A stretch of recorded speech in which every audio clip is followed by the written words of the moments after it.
हम अक्सर सोचते हैं कि दुनिया को बदलने के लिए ना बड़े बड़े आंदोलनों की या क्रांतियों की जरूरत होती है। हाँ, पॉलिटिकल बदलावों की। बिल्कुल। लेकिन क्या हो अगर विश्व परिवर्तन का जो रिमोट कंट्रोल है वो हमारे ही अंदर हो? हम्म। मतलब दुनिया को बदलने की शुरुआत खुद को बदलने से होती हो। जी। आज हम जिस स्रोत पर बात करने वाले हैं उसका शीर्षक ही इसी विचार को बहुत बहुत खूबसूरती से सामने रखता है। स्वयं के परिवर्तन द्वारा संप्रभुता की ओर आरोहण। वाह। ये स्रोत एक प्रातः मुरली है जिसे अव्यक्त बाप दादा का एक आध्यात्मिक संदेश माना जाता है। और इसे आप सिर्फ एक लेक्चर की तरह ना देखें, ये असल में आत्मनिरीक्षण के लिए, आध्यात्मिक विकास के लिए एक बहुत ही प्रैक्टिकल रोड मैप है। सही, एक गाइड की तरह। हाँ, एक गाइड। तो आज हमारा मिशन है इस स्रोत में जो छिपे हुए शक्तिशाली विचार हैं उनको निकालना, जो हमें हमारी असली विरासत की याद दिलाते हैं। और ये विरासत, ये बहुत आकर्षक विचार है। स्रोत कहता है कि हर इंसान को जन्म से ही 3 तख्त मतलब राजगद्दियां मिली हैं। हाँ, और ये कोई मेटाफर नहीं है, ये एक आध्यात्मिक हकीकत है। एक तख्त हमारे अपने मन पर शासन करने के लिए, दूसरा परमात्मा के दिल पर राज करने के लिए, और तीसरा भविष्य के विश्व पर अधिकार पाने के लिए। तो चलिए इसे थोड़ा खोल कर देखते हैं कि इसका असली मतलब क्या है। बिल्कुल। ठीक है, तो ये 3 तख्त कौन से हैं और इनका हमारी मतलब रोज की जिंदगी से क्या लेना देना है? स्रोत इन्हें बहुत साफ बताता है। पहला है स्वराज्य अधिकार का भ्रिकुटी का तख्त। हाँ, और इस सुनने में जितना भारी लगता है, इसका मतलब उतना ही सरल और शक्तिशाली है। भ्रिकुटी यानी हमारे दोनों भौहों के बीच का स्थान। आत्मा का आसन। बिल्कुल। इस तख्त पर बैठने का मतलब है अपनी सोच, अपनी भावनाओं, अपनी कर्मेंद्रियों पर पूरा नियंत्रण रखना। अच्छा। मतलब आप अपने मन और शरीर के मालिक हैं, गुलाम नहीं। आपकी आंखें वही देखेंगी जो आप चाहेंगे, कान वही सुनेंगे जो आप चाहेंगे, और मन वही सोचेगा जिसका आप उसे आदेश देंगे। मतलब अगर मैं ऑफिस की मीटिंग में बैठी हूँ और मेरा मन छुट्टियों के बारे में सोच रहा है, तो इसका मतलब है कि मैं अपने भ्रिकुटी के तख्त पर नहीं बैठी हूँ। बिल्कुल, वही है स्वराज्य का उल्लंघन। दूसरा तख्त है बाप दादा का दिल तख्त। इसका मतलब है परमात्मा के दिल में एक बहुत खास, एक बहुत प्रिय स्थान पाना, और ये अधिकार प्यार और याद से मिलता है। अच्छा। जब कोई परमात्मा की शिक्षाओं पर चलता है तो वो स्वाभाविक रूप से उनके दिल के करीब आ जाता है। ये एक ऐसी वीआईपी सीट है जो सबके लिए रिजर्व्ड है, बस उस पर क्लेम करने की जरूरत है। और तीसरा, जो सुनने में सबसे बड़ा लगता है, वो है विश्व के राज्य अधिकार का तख्त। इसका क्या मतलब हुआ? ये भविष्य का अधिकार है। स्रोत की मान्यता के अनुसार जो आत्माएं अभी स्वयं पर राज्य करना सीखती हैं, वही भविष्य में आने वाले नए सतयुगी संसार पर शासन करने के योग्य बनती हैं। अच्छा, तो ये एक तरह का परिणाम है। हाँ, पहले 2 तख्तों पर अधिकार पाने का इनाम। तो ये सिर्फ खुद को कंट्रोल करने की बात नहीं है, ये एक पूरा इकोसिस्टम है। अपने आप पर महारत, परमात्मा से कनेक्शन और दुनिया पर एक पॉजिटिव असर। स्रोत कहता है कि जब किसी को इन तीनों तख्तों की याद रहती है तो उसे एक रूहानी नशा, एक आध्यात्मिक खुशी महसूस होती है। हाँ, दिल से आवाज आती है, वाह वाह वाह वाह, और वाह मेरा भाग्य वाह। और इसी विरासत के साथ जुड़े हैं डबल ताज, मतलब 2 मुकुट। जी। पहला है पवित्रता की रॉयल्टी का ताज। ये आंतरिक शुद्धता, गरिमा और आत्मसम्मान का प्रतीक है। ये वो ताज है जो दिखाई नहीं देता, लेकिन महसूस होता है। बिल्कुल। जब आपके विचार, बोल और कर्म शुद्ध होते हैं तो आपके चेहरे पर, आपके व्यवहार में एक अलग ही रॉयल्टी झलकती है। और दूसरा है सेवा की जिम्मेदारी का ताज। ये दिखाता है कि आप सिर्फ अपने लिए नहीं जी रहे, बल्कि आपके ऊपर पूरे विश्व के कल्याण की जिम्मेदारी भी है। लेकिन मुझे यहाँ एक सवाल आता है, क्या कभी ऐसा नहीं हो सकता कि सेवा की जिम्मेदारी इतनी भारी हो जाए कि वो आपकी पवित्रता की रॉयल्टी पर असर डालने लगे? मतलब आप दूसरों की मदद करने में इतने व्यस्त हो गए कि अपनी आंतरिक शांति ही खो दी? ये बहुत ही महत्वपूर्ण सवाल है, और स्रोत इसी संतुलन पर जोर देता है। ये दोनों ताज एक दूसरे से जुड़े हुए हैं। सच्ची विश्व सेवा केवल पवित्रता के आधार पर ही की जा सकती है। अच्छा। अगर आपकी आंतरिक बैटरी मतलब पवित्रता की शक्ति चार्ज नहीं है, तो आप दूसरों की सेवा कैसे करेंगे? आप खुद खाली होंगे तो दूसरों को क्या देंगे? सही बात है। इसलिए पवित्रता की रॉयल्टी पहला ताज है, वो नींव है। सेवा की जिम्मेदारी उस नींव पर खड़ी इमारत है। बिना पवित्रता के सेवा एक बोझ बन सकती है, अहंकार का रूप ले सकती है कि देखो मैं सेवा कर रहा हूं।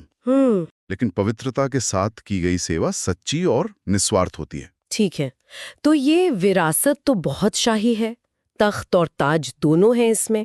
लेकिन असली सवाल तो ये उठता है कि क्या हम वास्तव में इसके मालिक हैं या ये बस कागज पर है? यहीं पर स्रोत हमें अपने आंतरिक राज्य का ऑडिट करने को कहता है और इसके लिए एक बहुत तीखा सवाल पूछता है। जैसा कि नए संसार में एक राज्य, एक धर्म होगा, क्या हमारे व्यक्तिगत जीवन में भी अभी से एक राज्य है? ये एक राज्य की जो अवधारणा है, इसे समझना बहुत जरूरी है। इसका मतलब है, क्या हमारे जीवन में हमारे मन बुद्धि के सिंहासन पर सिर्फ एक का शासन है, मतलब परमात्मा की श्रीमत, उनकी श्रेष्ठ सलाह का, या फिर दोहरा शासन चल रहा है? बिल्कुल, कभी श्रीमत का राज होता है और कभी माया, मतलब नकारात्मकता, पुरानी आदतें या दूसरों की सलाह का दबाव हावी हो जाता है। इसे ऐसे समझ सकते हैं जैसे किसी देश में दो सरकारें एक साथ काम करने की कोशिश कर रही हों, अराजकता फैल जाएगी। सही। और दोपहर में किसी ने कुछ कहा और मैं भड़क गई तो ये माया का शासन हो गया, तो मेरे अंदर एक राज्य नहीं है। बिल्कुल सही पकड़ा। ये दोहरे शासन वाली स्थिति ही अस्थिरता और अशांति पैदा करती है, और इसी से जुड़ा है एक धर्म का विचार। हाँ, यहाँ धर्म का मतलब हिंदू, मुस्लिम, सिख, ईसाई से नहीं है। यहाँ धर्म का मूल अर्थ है धारणा, यानी गुण। और स्रोत के अनुसार मुख्य धारणा या मुख्य धर्म है पवित्रता। और स्रोत इस पर बहुत गहराई से बात करता है कि पवित्रता सिर्फ एक शारीरिक चीज नहीं है, ये मन में, वचनों में, कर्मों में, संबंधों में स्वाभाविक होनी चाहिए, नेचुरल। हाँ, मतलब कोई मजबूरी या दबाव न लगे। और एक उदाहरण दिया है जो मुझे बहुत दिलचस्प लगा। थोड़ा सा आवेश भी क्रोध का ही बच्चा है, क्रोध के परिवार का ही सदस्य है। ये अपवित्रता का एक सूक्ष्म रूप है। सही। और इसी आंतरिक राज्य को ठीक करने के लिए स्रोत लॉ एंड ऑर्डर की एक बहुत ही अनूठी परिभाषा देता है। जब मैंने इसे पहली बार पढ़ा तो मैं भी चौंक गया था। इसका पुलिस या कानून व्यवस्था से कोई लेना देना नहीं है। हाँ, ये हिस्सा मुझे भी बहुत अच्छा लगा, बताइए इसके बारे में। स्रोत के अनुसार आंतरिक राज्य में लॉ का मतलब है बेफिक्र बादशाह बनना। बेफिक्र बादशाह? हाँ, हर तरह की चिंता, तनाव और डर से मुक्त। ये कानून है कि आपको चिंता करनी ही नहीं है। क्यों? क्योंकि एक बादशाह को चिंता नहीं होती, उसे पता है कि उसका खजाना भरा हुआ है। अच्छा। यहाँ हमारा खजाना परमात्मा से मिली हुई शक्तियों और गुण है। जब हमें यह निश्चय हो जाता है कि सब कुछ हमें ईश्वर से मिल चुका है, तो फिक्र अपने आप खत्म हो जाती है। और ऑर्डर का क्या मतलब है? ऑर्डर का मतलब है केवल एक के ऑर्डर पर चलना, और वो ऑर्डर है श्रीमत। अपनी मनमत, मतलब मन की मनमानी, या दूसरों की परमत पर नहीं। तो इसका मतलब अगर मैं अपने काम के किसी प्रोजेक्ट को लेके बहुत ज्यादा तनाव में हूँ, तो असल में मेरे आंतरिक राज्य में लॉ की समस्या है। हाँ, आप बेफिक्र बादशाह वाले कानून को तोड़ रहे हैं। और अगर मैं दोस्तों या सोशल मीडिया की सलाह पर ज्यादा चल रही हूँ और अपनी अंतरात्मा की आवाज नहीं सुन रही, तो ये ऑर्डर की समस्या है। एकदम सटीक। जब ये लॉ और ऑर्डर हमारे जीवन में स्थापित हो जाता है, तभी हम कह सकते हैं कि हमारे आंतरिक राज्य में सुव्यवस्था है, और तभी हम सच्चे स्वराज्य अधिकारी कहला सकते हैं। ये सब सुनने में बहुत शक्तिशाली लगता है, लेकिन अब आते हैं सबसे मुश्किल सवाल पर, इसे करें कैसे? स्रोत हमें मास्टर सर्वशक्तिमान का टाइटल याद दिलाता है, पर यहीं एक विरोधाभास लगता है। एक मिनट, मास्टर सर्वशक्तिमान, मैं तो अपनी सुबह जल्दी उठने की आदत नहीं बदल पा रही या मीठा खाना नहीं छोड़ पा रही, तो मैं सर्वशक्तिमान कैसी हुई? यही वो सवाल है जो स्रोत हमें खुद से पूछने के लिए प्रेरित करता है। अगर हम अपनी ही बनाई हुई पुरानी आदतों और संस्कारों के गुलाम हैं, तो सर्वशक्तिमान कैसे? यहीं पर स्रोत दो बहुत बड़ी बाधाओं का जिक्र करता है जो इस परिवर्तन को रोकती हैं। पहली है अलबेलापन। अलबेलापन? हाँ, ये एक तरह की लापरवाही है, एक कैजुअल रवैया। हाँ, कर तो रहे हैं, चल तो रहा है, ज्ञान तो है ही, ये ठीक ठाक है वाली मानसिकता हमें कभी भी श्रेष्ठ नहीं बनने देती। ये तो वो गुड इनफ वाली फीलिंग है जो हमें एक्सीलेंस तक पहुंचने से रोकती है। बिल्कुल। और दूसरी बाधा जो इससे भी ज्यादा सूक्ष्म और खतरनाक है, वो है रॉयल आलस्य। हाँ, ये वो वाला आलस्य नहीं है जिसमें आप थके हुए महसूस करते हैं।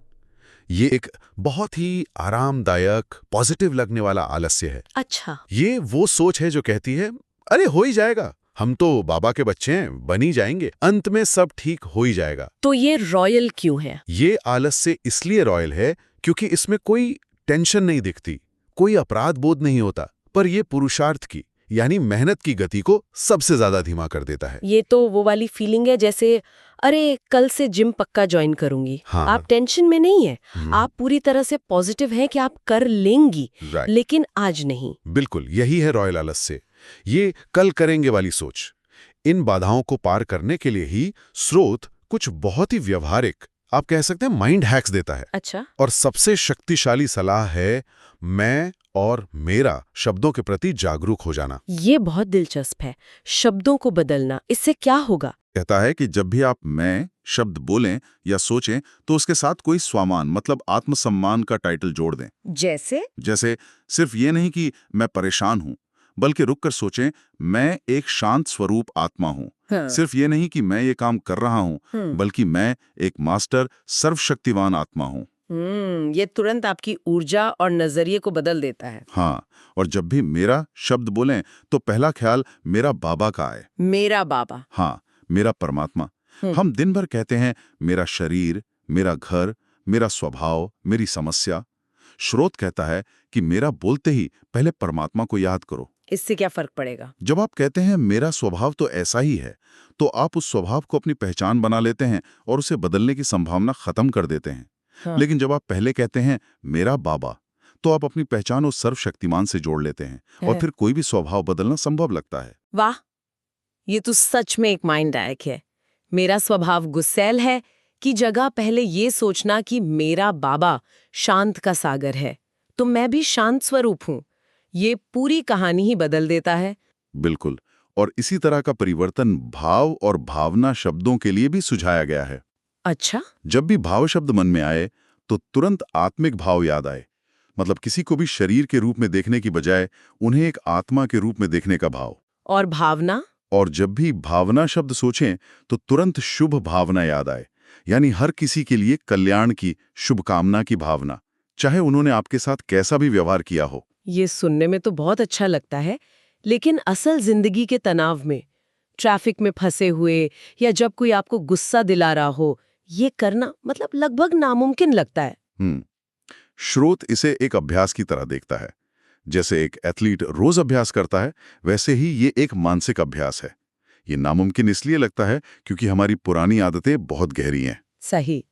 ये सवाल हमें चुनौती देता है और हमें हमारी असली शक्ति की याद दिलाता है। और ये अभ्यास इसलिए भी बहुत जरूरी हो जाता है क्योंकि स्रोत हमें समय की तात्कालिकता का भी बहुत तीव्रता से एहसास कराता है। एक चेतावनी दी गई है कि अचानक टू लेट का बोर्ड लग सकता है। हाँ। इसका क्या मतलब है? इसका मतलब है कि आत्म परिवर्तन का ये अवसर हमेशा के लिए खुला नहीं रहेगा।